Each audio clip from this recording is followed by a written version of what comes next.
Do you understand that if I told you, if I took this moment for all 100 plus of us and went back 15 years from ago and said, let me show you what you're gonna be doing exactly 15 years from today, we would all be like, holy shit.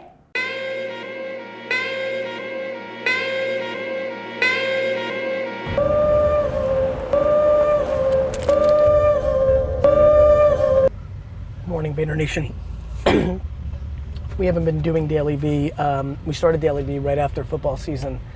So I guess this is a good time for a public service announcement, which is please take all my Monday interactions after Jet losses with some level of context. You know, it's funny, I talk so high level, don't let the little things, but it's amazing what the passion of escapism means. For me, the Jets is like the one place in the world that I don't have perspective, that I'm allowed to escape.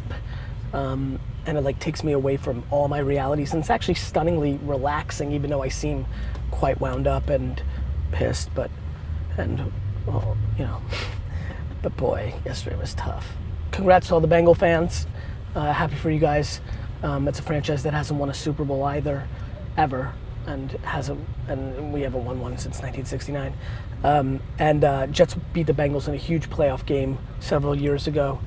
Not that long ago, actually, 2009, and I went there and the fans were gracious, and so I have a lot of respect. Plus my friend Nate, my friend Ian, good Bengal fans, so I'm never happy for anybody, but at least I could be somewhat respectful.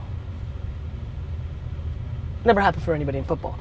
You know what's so weird? I'm almost like the bizarro version of myself in football. I'm like literally the polar opposite. Anyway, I'm fucking crushed.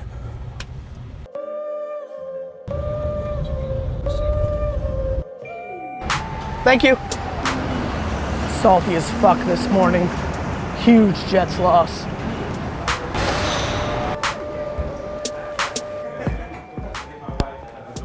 Take a coffee when you get a chance. Great. Such Doing a pleasure. All right. My pleasure. Real Thank well. you. Like Marriott and Hilton should have created Airbnb. Oh, sure. You know, like all those taxi medallion people, they should have created Uber. The person that's getting disrupted, Borders and Barnes and Nobles was in a much better place than Amazon to become Amazon. Sure. You know, but they don't want to.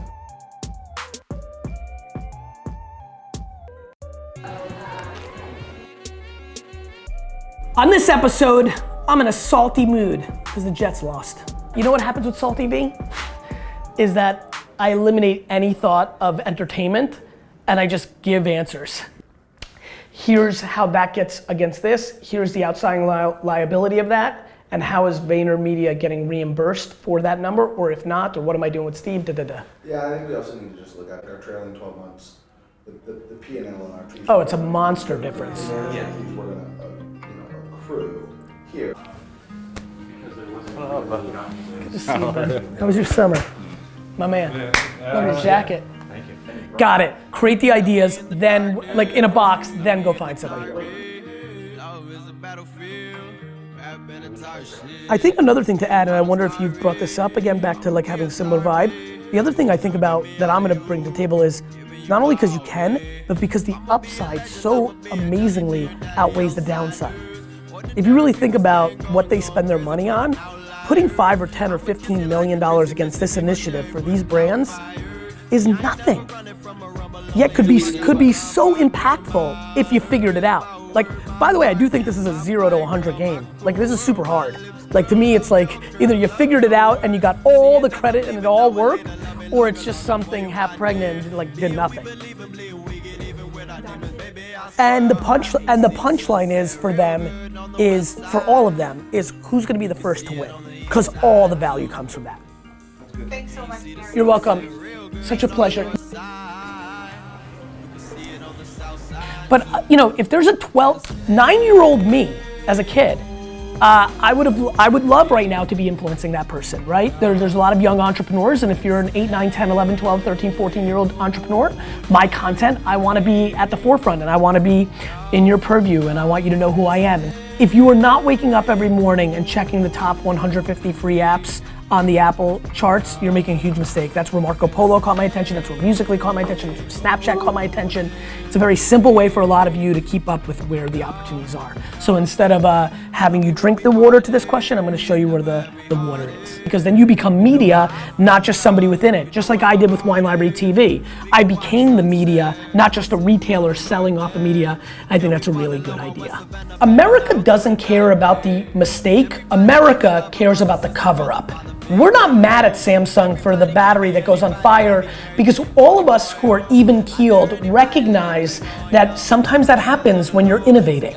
What we'd hate is a little, person's house burns down and Samsung goes, that's not us. We hate the cover-up. I mean, like really, like we are a forgiving nation.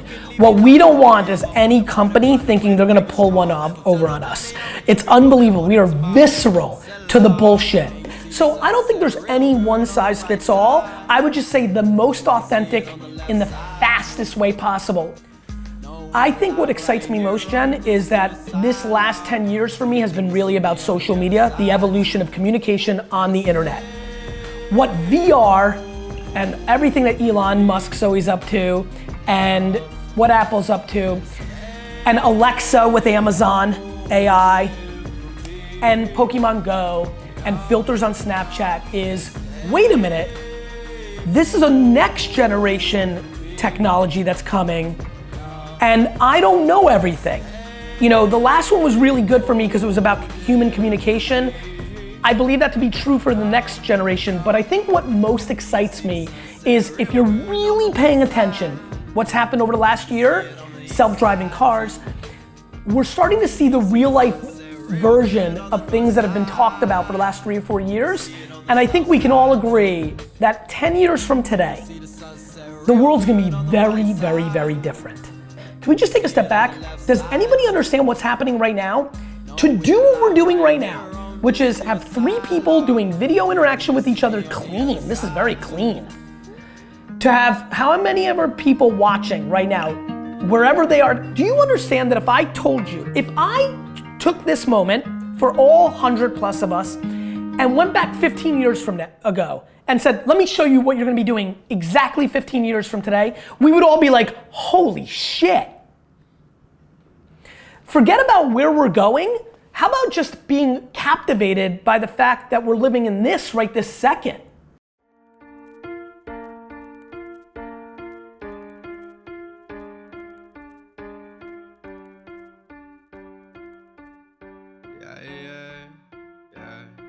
So say hello if you want, I will. As you go down this path, this is what's happened to me.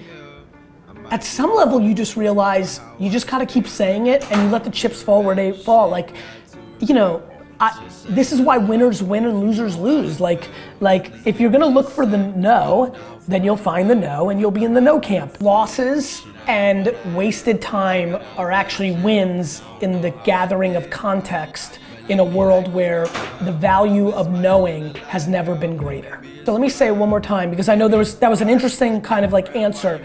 I don't think people realize that doing the work to learn all these things is a win in itself, even if it doesn't create short-term victories.